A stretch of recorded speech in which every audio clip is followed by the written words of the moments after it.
Hi hello ನಮಸ್ಕಾರ. ನಾನು ನಿಮ್ಮ ಪ್ರೀತಿಯ ಲತಾ ಮೂರ್ತಿ. ಇವತ್ತಿನ ರೆಸಿಪಿ ಅನ್ನ ಮತ್ತು ಮುದ್ದೆನ ಬಳಸ್ಕೊಂಡು ನಾನು ಗಾರ್ಗೆನ ಯಾವ ರೀತಿ ಮಾಡೋದು ಅಂತ ತಿಳಿಸ್ಕೊಡ್ತೀನಿ. ಯಾರೆಲ್ಲ ಈ ವಿಡಿಯೋ ನೋಡ್ತಿದ್ದೀರಾ ಈ ಕೂಡಲೇ ಹೋಗಿ ಸಬ್ಸ್ಕ್ರೈಬ್ ಮಾಡ್ಕೊಳ್ಳಿ. ಹಾಗೆ ಬೆಲ್ಲೈಕನ್ನ ಪ್ರೆಸ್ ಮಾಡಿ ಆಲ್ ಅಂತ ಕೊಡಿ. ನಾನು ಹಾಕೋ ವೀಡಿಯೋಸು ನಿಮಗೆ ಮುಂಚೆನೇ ಬರುತ್ತೆ. ಇದಕ್ಕೆ ಏನೇನೆಲ್ಲ ಬೇಕು, ಯಾವ್ಯಾವ ಸಾಮಗ್ರಿಗಳು ಬೇಕು ಅನ್ನೋದನ್ನು ನಾನಿಲ್ಲಿ ತೋರಿಸ್ಕೊಡ್ತೀನಿ. ವಿಡಿಯೋ ಸ್ಟಾರ್ಟ್ ಮಾಡೋಣ ಬನ್ನಿ. ಮೊದಲಿಗೆ ನಾನಿಲ್ಲಿ 1 kg ನಾನು ಗೋಧಿ ಹಿಟ್ಟನ್ನು ತಗೊಂಡಿದ್ದೀನಿ. ಅದನ್ನು ಜರಡಿ ಹಿಡಿದು ತಗೊಂಡಿದ್ದೀನಿ ನಾನು. ಮತ್ತು ಅರ್ಧ kg ನಾನು ಕಾಯಿ ತುರಿನ ಒಣ ಕೊಬ್ಬರಿಯನ್ನು ನಾನು ತುರಿದು ಇಟ್ಕೊಂಡಿದ್ದೀನಿ. ಮತ್ತು ನಾನಿಲ್ಲಿ 1 kg ನಾನು ಬೆಲ್ಲನ ಕುಟ್ಟಿ ಈ ಥರ ನುಣ್ಣಗೆ ಪುಡಿ ಮಾಡಿ ಇಟ್ಕೊಂಡಿದ್ದೀನಿ.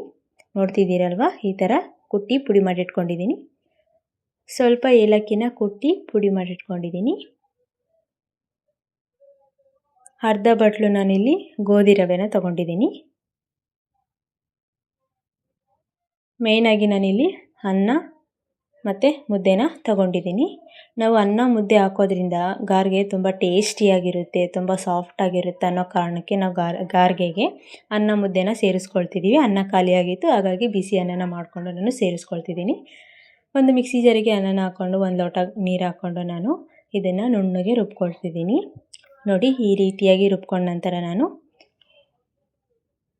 ನನಗೆ ಕಲಸೋಕ್ಕೆ ಈಸಿ ಆಗೋ ಥರ ನಾನು ಒಂದು ಬೇಸನ್ನ ತೊಗೊಂಡಿದ್ದೀನಿ. ಅದಕ್ಕೆ ನಾನು ಗೋಧಿ ಹಿಟ್ಟನ್ನು ಸೇರಿಸ್ಕೊಳ್ತಿದ್ದೀನಿ.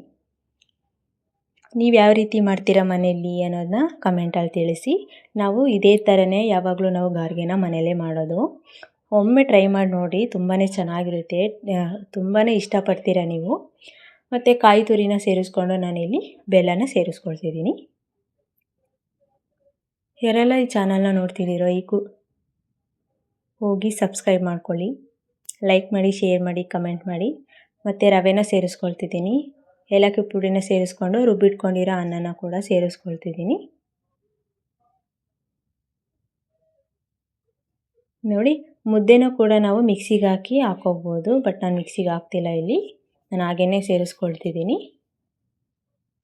ಎಲ್ಲನೂ ಹಾಕೊಂಡ ನಂತರ ನಾನಿಲ್ಲಿ 1 ಸ್ಪೂನಷ್ಟು ನಾನು ಅಡುಗೆ ಸೋಡಾನ ಸೇರಿಸ್ಕೊಳ್ತಿದ್ದೀನಿ.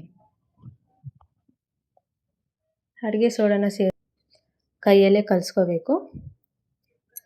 ನೋಡಿ, ಈ ರೀತಿಯಾಗಿ ಕೈಯಲ್ಲೇ ಎಲ್ಲನೂ ಒಂದು ಸಲ ಮಿಕ್ಸ್ ಮಾಡ್ಕೊಳ್ರಿ ಚೆನ್ನಾಗಿ. ಮಿಕ್ಸಿ ಜಾರ್ಗೆ ಸ್ವಲ್ಪ ನೀರು ಹಾಕ್ಕೊಂಡು ನಾನು ರುಬ್ಬಿಟ್ಕೊಂಡಿರೋ ಅನ್ನ ಇತ್ತಲ್ವ, ಅದಕ್ಕೆ ಸ್ವಲ್ಪ ನೀರು ಹಾಕ್ಕೊಂಡು ಸೇರಿಸ್ಕೊಳ್ತಿದ್ದೀನಿ. ನಾವು ಪಕೋಡ ಮಾಡ್ತೀವಲ್ಲ, ಅದೇ ರೀತಿಯಾಗಿ ನಾವು ಕಲಿಸ್ಕೋಬೇಕಾಗುತ್ತೆ. ನೋಡಿ, ಈ ರೀತಿಯಾಗಿ ನಾನು ಇದನ್ನು ಅರ್ಧ ಗಂಟೆ ರೆಸ್ಟ್ ಮಾಡೋಕ್ಕೆ ಬಿಡ್ತಿದ್ದೀನಿ. ಯಾಕಂದರೆ ನಾವು ರವೆನೆಲ್ಲ ಹಾಕಿದ್ದೀವಲ್ಲ, ಅದೆಲ್ಲ ಚೆನ್ನಾಗಿ ನೆಂದ್ಕೋಬೇಕು. ನೋಡಿ, ಅರ್ಧ ಗಂಟೆ ಆಗಿದೆ, ಈ ರೀತಿಯಾಗಿ ಆಗಿದೆ. ನೋಡ್ತಿದ್ದೀರಾ ಅಲ್ವಾ, ಎಲ್ಲ ಕೂಡ ಚೆನ್ನಾಗಿ ನೆಂದ್ಕೊಂಡಿದೆ. ನಾನು ಎಣ್ಣೆನ ಬಿಸಿ ಮಾಡ್ಕೊಂಡು ಇಟ್ಕೊಂಡಿದ್ದೆ.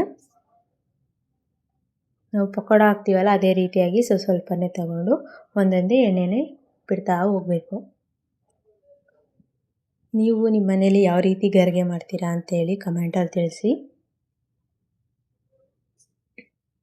ಮತ್ತು ಯಾರೆಲ್ಲ ಈ ಚಾನಲ್ನ ಸಬ್ಸ್ಕ್ರೈಬ್ ಮಾಡ್ಕೊಂಡಿಲ್ವ, ಈ ಕೂಡಲೇ ಹೋಗಿ ಸಬ್ಸ್ಕ್ರೈಬ್ ಮಾಡಿ, ಲೈಕ್ ಮಾಡಿ, ಶೇರ್ ಮಾಡಿ, ಕಮೆಂಟ್ ಮಾಡಿ.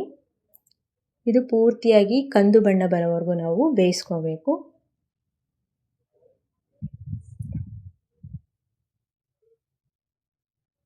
ಈ ರೀತಿಯಾಗಿ ಒಮ್ಮೆ ಟ್ರೈ ಮಾಡಿ ನೋಡಿ, ತುಂಬಾ ಚೆನ್ನಾಗಿರುತ್ತೆ, ತುಂಬಾ ಇಷ್ಟಪಡ್ತೀರಾ. ನೋಡಿ, ಈ ರೀತಿಯಾಗಿ ಪೂರ್ತಿ ಕಲರ್ ಚೇಂಜ್ ಆಗಬೇಕು. ನೋಡ್ತಿದ್ದೀರಲ್ವ, ಈ ರೀತಿಯಾಗಿ ಕಲರ್ ಚೇಂಜ್ ಆದ ನಂತರ ನಾನು ಇದನ್ನು ಒಂದು ಪ್ಲೇಟಿಗೆ ಟ್ರಾನ್ಸ್ಫರ್ ಮಾಡಿಕೊಂಡು ತೋರಿಸ್ತೀನಿ. ನೋಡಿರಿ, ಈ ರೀತಿಯಾಗಿ ನಾವು ಬೇಯಿಸ್ಕೋಬೇಕು. ನಾನು ತೊಗೊಂಡಿರೋ ಕ್ವಾಂಟಿಟಿಯಲ್ಲಿ ಇಷ್ಟೊಂದು ಗಾರ್ಗೆಗಳಾಗಿದ್ದೀವಿ. ಇಷ್ಟ ಆದರೆ ಈ ವಿಡಿಯೋಗೆ ಲೈಕ್ ಮಾಡಿ, ಶೇರ್ ಮಾಡಿ, ಕಮೆಂಟ್ ಮಾಡಿ. ಹಾಗೆ ಈ ಚಾನಲ್ನ ಸಬ್ಸ್ಕ್ರೈಬ್ ಮಾಡ್ಕೊಳ್ಳಿ. ನೋಡಿ, ಎಷ್ಟು ಸಾಫ್ಟಾಗಿ ಆಗಿದೆ ಅಂತ.